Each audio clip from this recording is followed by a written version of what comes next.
Yelele. Alléluia. Yelele. Que tous ceux qui respirent louent le Seigneur Jésus-Christ de Nazareth. On y va. Bien-aimés dans le Seigneur, attachez vos ceintures parce que le message que vous allez écouter est certainement l'un des messages les plus révolutionnants que vous aurez écouté dans votre vie. Je reste convaincu que le ciel est sur le point de déposer dans ta vie quelque chose qui va changer le cours de l'histoire. Ce message est interdit, je préfère d'abord l'avertir, à tous ceux qui n'ont pas 18 ans dans la vie chrétienne. Interdit au moins pour la simple raison que je vais basculer la théologie de plusieurs personnes. Et je défie n'importe quel homme de Dieu à venir me prouver le contraire à la fin de ce message. Nous allons prêcher aujourd'hui sur le thème « David était un enfant illégitime ». David était un enfant au foyer, illégitime. Preuve, 1 Samuel 17, verset 55 à 58. J'ai posé la question au Seigneur, mais pourquoi tu guéris différemment? Il dit, je guéris selon la source du problème. Si la maladie était venue par une parole négative, je prononce une parole positive. Si la maladie était venue parce qu'on avait trafiqué les choses sur la terre, j'utilise la terre et je ramène les yeux. Si la maladie est venue parce qu'on avait volé dans les eaux, j'utilise l'eau et je baisse. Frère, apprenons la bataille spirituelle. N'oublie pas, sois notre invité ce mercredi à midi. Ou alors, ce vendredi à 19h, et pourquoi pas finir la semaine en beauté avec nous ce dimanche à partir de 17h. C'était le bishop George Ido, docteur Geno de Camino, à votre service. L'ange de Nazareth est écrié pour vous bénir. Ma vie est pareille à l'aigle qui éveille sur sa couvée.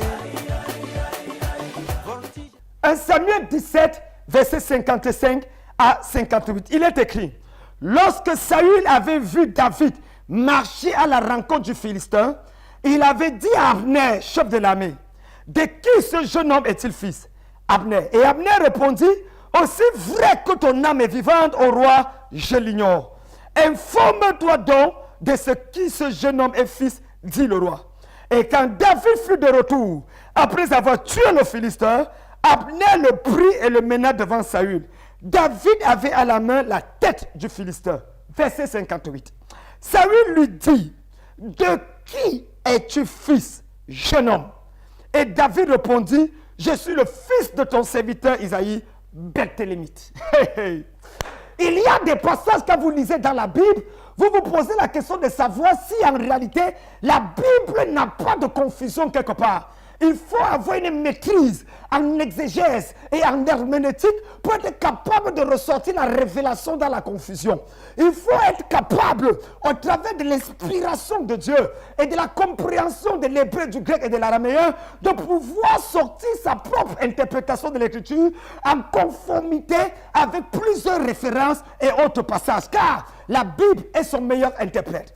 Frères et sœurs dans le Seigneur, le livre de Samuel, 1 Samuel, 2 Samuel, 1 roi, 2 rois, 1 chronique, 2 chroniques, était d'abord dans les livres hébraïques un seul et même livre. À cause de la longueur, ça a été divisé en plusieurs passages dans lequel 1 Samuel, 2 Samuel se concentre essentiellement sur la personne de Saül et de David. Alors que 1 roi, 2 rois parlera des rois qui ont régné jusqu'à ce que, au moment de raconter la division qui est entre le royaume du Nord et le royaume du Sud, le royaume du Nord restait fidèle à la lignée de David et l'autre royaume du Sud qui est devenu un royaume apostate à la limite. Mais aujourd'hui, nous voulons assister et parler sur le personnage le plus important après Moïse de l'Ancien Testament. Il s'agit bel et bien de David. Et le titre de mon message est un titre provocateur parce que j'ai dit David était un enfant illégitime. Et pendant que nous allons parler, je vais vous donner 6 raisons majeures à partir desquelles je m'appuie pour dire que David était un enfant illégitime. Frères et sœurs, posons d'abord le texte dans son contexte afin de ne pas en faire un prétexte. La Bible dit qu'en ce moment précis, il y avait 2 armées, l'armée des Philistins et l'armée d'Israël. Ils devaient se livrer bataille et chacun avait décidé de choisir un héros. Et le héros qui arrivait à battre celui de l'autre camp, les autres devenaient automatiquement ses esclaves. Goliath se levait et pendant 40 jours, personne n'était capable de relever le défi. Jusqu'à ce que qu'un jeune homme s'approche et il commence à dire, j'irai me battre contre ce Philistin. Maintenant, ce qui est intéressant dans ce texte de 1 Samuel 17, 55 à 58, c'est bel et bien la question que Saül le roi posera à Abner, son chef d'état-major. Il dit, mais qui est cet homme qui s'en va?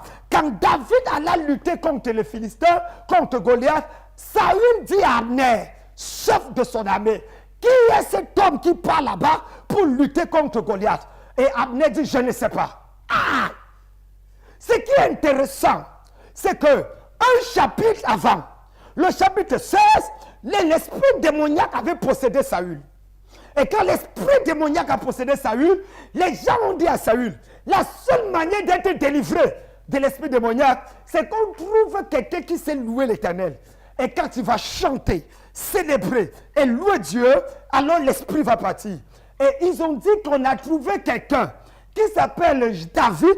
Il est le fils d'Isaïe, le Béthélémite, et il appelait Ever. Et Saül dit, et c'est écrit dans la Bible, 1 Samuel 16, David plut à Saül et il resta à son service au point de devenir son porteur d'armes. D'où ma question. Comment quelqu'un qui vivait avec toi au palais, qu'a-t-il pas confronté Goliath? Toi, Saül, tu dis, mais qui est ce jeune homme encore? Qui est son père? Qu'est-ce que Saül voulait dire? Ce n'est pas tout. Ça, c'est que j'aurais pu dire que parce que Saül était possédé, ça fait beaucoup de temps et il a oublié que c'était David. Tournons la page. Quelques minutes avant que David ne parte, au verset 55, la Bible dit qu'on a fait appeler David devant Saül dans sa tente pour lui dire, tu ne peux pas combattre cet homme car tu es un enfant. Et David dit, j'étais dans la forêt. Et quand l'ours, le lion, sont venus attraper une brebis, je l'ai dévoré, je l'ai tué. Le Dieu qui m'a délivré de la bouche du lion et de la gueule de l'ours me délivrait de cette incirconcis des Philistins. Et Saül proposa ses armes à David. Parce que David avait l'habitude de porter ses armes. Ah, la broco Shaki Bragouza. Mais ma Bible dit qu'à ce moment précis-là, David qui avait cette habitude savait que les armes de Saül n'avaient tué personne. Oh my God, j'ai tourné la page. Parce qu'il ne faut pas porter les armes de quelqu'un qui n'a pas ce qu'on appelle des crédits dans ses armes. Tournons la page. La Bible dit que quelques temps avant, David a refusé de porter ses armes pour prendre la pierre. Comment se fait-il que quelqu'un qui sort de ta tente et qui va confronter Goliath, tu poses encore la question, Abner, j'ai dit, hein, l'enfant qui vient de sortir là, c'est l'enfant de qui? Frère, il faut comprendre. 55. Lorsque Saül avait vu David marcher à la rencontre du Philistin, il dit à Abner, de qui est-il fils? Qu'est-ce qu'il était en train de dire? La démarche de David, il connaissait David. On lui avait présenté David comme le fils d'Isaïe. Il le savait. David lui-même avait dit. Mais le problème, c'est que quoi? Saül, qui était très intelligent, a dit, le gars, si je connais ses frères, je connais son père, ses frères sont des poltrons, son père est un poltron, d'où lui vient ce courage? Vérifier pour savoir qui est vraiment son père. Il n'a pas dit qui est ce fils. Il a dit, de qui est-il fils? Une façon de dire, qui est son véritable père? D'où la problématique de mon message. Est-ce que Saül soupçonnait déjà, de par l'attitude de David, que certainement Ésaïe n'était pas son père? Hey! Et c'est là où j'entre en profondeur. De qui est-il fils? On a dit que son âge de naissance, c'est tel son père. On a dit, mais sa manière de se comporter, mais sa manière d'agir, est-ce que c'est vrai que c'est son fils? D'où les 6 raisons que je vous donne pour vous prouver que David était un enfant illégitime. Numéro 1, la première raison que je vais vous donner aujourd'hui, bien aimé dans le Seigneur, il faut comprendre que quand Samuel alla dans la maison d'Isaïe pour oindre, il arrive de par l'Éternel et il appelle Isaïe. Il dit, appelle-moi tous tes enfants, car il y a parmi eux un que Dieu choisit pour roi. Isaïe va prendre les 7 fils, mais il laisse David. Première question, pourquoi? Normalement, en sociologie familiale, le premier enfant ou le premier garçon est toujours le chouchou de la mère. Et le dernier garçon est le chouchou du père. Oui. C'est toujours le dernier là que le père peut lutter contre tout le monde pour lui laisser on lui garde toujours le pain, on l'arrange. Mais comment David est le huitième et le dernier, mais au lieu d'être le chouchou du père, il est oublié par son père. Hey! La Bible dit qu'Eliab va venir, les autres vont venir, et Samuel, Dieu va dire à Samuel, je n'ai accepté aucun d'eux. Samuel va regarder et ça dit que, est-ce que c'est là tous tes fils? Tu es sûr que tu n'as pas quelqu'un d'autre que tu veux cacher? Et Samuel, Isaïe dit, ah oui, il y a le tout dernier, il est dans les champs. Prakouzakada. Samuel dit, amenez-le chercher. Tant qu'il ne vient pas, personne ne bouge. Et c'est comme ça que David était roi. Non, je vais vous donner même plus de 6 raisons. Lorsqu'il est roi, si c'était sur le véritable fils d'Isaïe, la première chose, mesdames, mesdemoiselles, messieurs, si on veut te dire que ton fils est le prochain président de la Côte d'Ivoire, du Bénin ou du Cameroun, si on vient dire qu'on vient de nommer ton fils premier ministre, ambassadeur ou je ne sais n'importe quoi, qu'est-ce que tu fais quand la nomination sort? Ah, ouais, on commence, on tue le veau gras, on prépare les choses, on mange, on danse. Mais dès que Samuel a tourné le dos, le père de David lui a dit, retourne dans les champs. Tu crois que tu seras roi sur qui? Il le renvoie encore dans les champs, comme pour dire qu'en réalité, et David, est-ce que je suis vraiment le fils de cet homme? Pourquoi il me traite comme ça? Première raison, à cause de ce qui se passe. Deuxième raison pour laquelle je dis que David était un enfant légitime. Quand David part voir Eliab, quand son père dit va donner à manger, son premier fils Eliab dit à David, on connaît ta malice. C'est pour voir la guerre. Qu'est-ce que tu fais là où les vrais gens viennent? Une façon de dire, ta place n'est pas ici, ta place est au niveau des bergers. Or, aucun juif d'une famille aisée ne laissait pas son enfant aller prendre les bergers parce que c'était au travers des esclaves. Les autres fils d'Isaïe étaient dans l'armée, l'armée du roi Saül. Pourquoi ne pas aussi inscrit David dans l'armée alors qu'il était un guerrier? Alors qu'il avait les aptitudes de guerre. Mais on ne l'a pas inscrit parce qu'Isaïe ne le reconnaissait pas comme un de ses fils. Vous voulez que je continue? David lui-même, au psaume 23, troisième raison, lorsque il va se retrouver en position où il va raconter l'histoire de son ordination, il va raconter l'histoire où Samuel est venu le oindre roi. Qu'est-ce qu'il dit? Il oindit ma tête en présence de mes ennemis. David, il a oindu ta tête en présence de tes frères. Non, David dit non, ce ne sont pas mes frères. Il oindu ma tête en présence de mes ennemis, en présence de mes adversaires.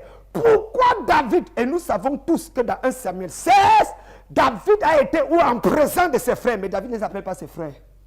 Il les appelle ses adversaires, ses ennemis. Pourquoi? Troisième raison pour laquelle je vous dis que David était un enfant illégitime. Quatrième raison, quelqu'un dit Bishop George Ido accélère. Quatrième raison pour laquelle David était un enfant illégitime. Lorsque Isaïe va chercher David et l'amène devant Samuel, regardez le commentaire que la Bible dit dans 1 Samuel 16. Oh, il était blond, beau de visage et beau de taille. Full stop. Pourquoi le commentaire qu'il était blond? Parce qu'aucun de ses frères n'était blond. Son père n'était pas blond. Sa mère n'était pas blonde. Imaginez un enfant où le père est noir. La mère est noire. Et un enfant métis voit le jour. Non. On n'a pas besoin d'être prophète.